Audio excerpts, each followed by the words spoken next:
Money in the bank 2025-এর জন্য কিন্তু men's এবং ওমেন্সদের মধ্যে একটি মোট দুটি স্পট খালি রয়েছে।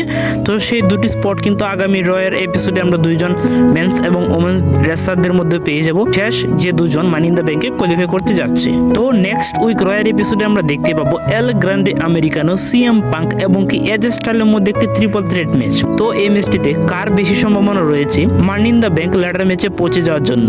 তো আমি মনে করতেছি যে এই ম্যাচে কিন্তু তিনজনেরই সম্ভাবনা রয়েছে মানি ইন দ্য ব্যাংক ল্যাডার ম্যাচে পৌঁছে যাওয়ার জন্য। তো আমরা সকলে জানি চ্যাট গেবল কিন্তু একবার সুযোগ পেয়েছিল মানি ইন দ্য ব্যাংক কোয়ালিফাইং ম্যাচে, কিন্তু সে কিন্তু সেই ম্যাচটিতে জয়লাভ করতে পারছিল না। সেই ম্যাচটিতে প্যান্টা জয়লাভ করে সে চলে গিয়েছিল মানি ইন দ্য ব্যাংকের ল্যাডার ম্যাচে। তো এখন আমরা দেখতে পাবো এল গ্র্যান্ডে আমেরিকানো, মানে এল গ্র্যান্ডে আমেরিকা এবং চ্যাট গেবল তারা যে কে তা তো আমরা সকলে জানি, তা তো আর নতুন করে বলতে হবে না। তো চ্যাট গেবল আর এল গ্র্যান্ডে আমেরিকানো কিন্তু দুইবার সুযোগ পেয়ে গেল মানি ইন দ্য ব্যাংকের কোয়ালিফাইং ম্যাচে। তো আমরা দেখতে পাচ্ছি যে চ্যাট গেবল যে কাজগুলো পারে না সেই কাজগুলো কিন্তু এল গ্র্যান্ডে আমেরিকানো করতে সক্ষম হয়ে যায়। এখানে আমি ধারণা করতেছি যে এল গ্র্যান্ডে আমেরিকানো হয়তো কোনো না কোনো ভাবে এই ম্যাচটিতে জয়লাভ করে সে চলে যেতে পারে মানি ইন দ্য ব্যাংকের ল্যাডার ম্যাচে।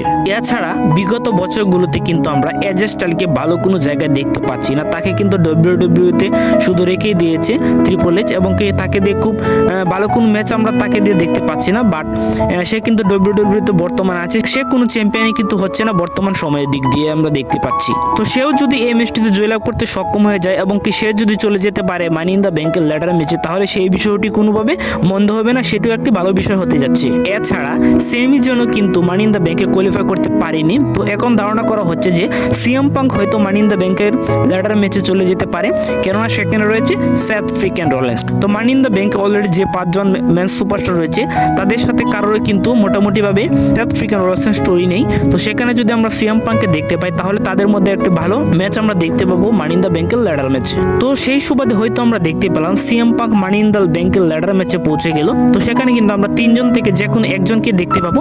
তো কিছু বলা যায় না তাদের 3 জন থেকে কে মানি ইন দ্য ব্যাংকের ল্যাডার ম্যাচে পৌঁছে যায়। তো তাদের 3 জন থেকে কে মানি ইন দ্য ব্যাংক 2025-এ পৌঁছে যাবে কমেন্টে জানিয়ে যেতে অবশ্যই ভুলবেন না। এছাড়াও ওমেন্সদের মধ্যে রয়েছে 3টি বড় নাম, আইবি নাইল, লিভ মর্গান এবং কি মানি ইন দ্য ব্যাংকের কোয়ালিফাই ম্যাচের মাধ্যমে সে কিন্তু রয়্যাল এপিসোডে ডেবিউ হতে চলেছে। সে হলো স্টিফেনি বেকিয়ার। তো NXT থেকে সবে ডেবিউ হওয়া 2 জন রেসলারকে কিন্তু আমরা অবশ্যই দেখতে পেতে চলেছি মানি ইন দ্য ব্যাংকের ল্যাডার ম্যাচে। তারা হলো জুলিয়া এবং কি রক্সিনি পেরেস্কি। তো সেখানে আমার মনে হয় না স্টেফেনি বেকিয়ারকে সেখানে কোনো চান্স দেওয়া হবে বা সেখানে স্টেফেনি বেকিয়ার যেতে পারবে।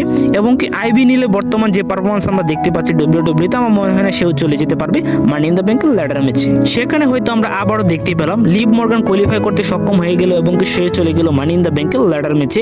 এবং কি লিভ মর্গান এবং কি রিয়া রিপ্লি অথবা অ্যালেক্সা ব্লিস তাদের 3 জন থেকে যে কোনো একজন সুপারস্টার হয়তো 2025 মানি ইন দ্য ব্যাংক জয়লাভ করতে সক্ষম হয়ে যেতেও পারে। তো নেক্সট উইক রয়্যাল এপিসোডটি কিন্তু অনেক ভালো একটি এপিসোড হতে চলেছে, কেননা সেখান থেকে আমরা পেয়ে যাব মেন্স এবং ওমেন্সদের মধ্যে সর্বশেষ মানি ইন দ্য ব্যাংকের ল্যাডার ম্যাচের জন্য সুপারস্টারদেরকে। তো ওমেন্সদের মধ্যে কে চলে যেতে পারে মানি ইন দ্য ব্যাংকের ল্যাডার ম্যাচে এবং কি মেন্সদের মধ্যে কে চলে যেতে পারে মানি ইন দ্য ব্যাংকের সর্বশেষ সুপারস্টার হিসেবে ল্যাডার ম্যাচে, তা অবশ্যই কমেন্টে জানিয়ে যেতে ভুলবেন না। তো আজকের ভিডিও এই পর্যন্তই। ভিডিও ভালো লাগলে অবশ্যই লাইক, কমেন্ট এবং কি সাবস্ক্রাইব করে পাশে থাকবেন। ধন্যবাদ সবাইকে।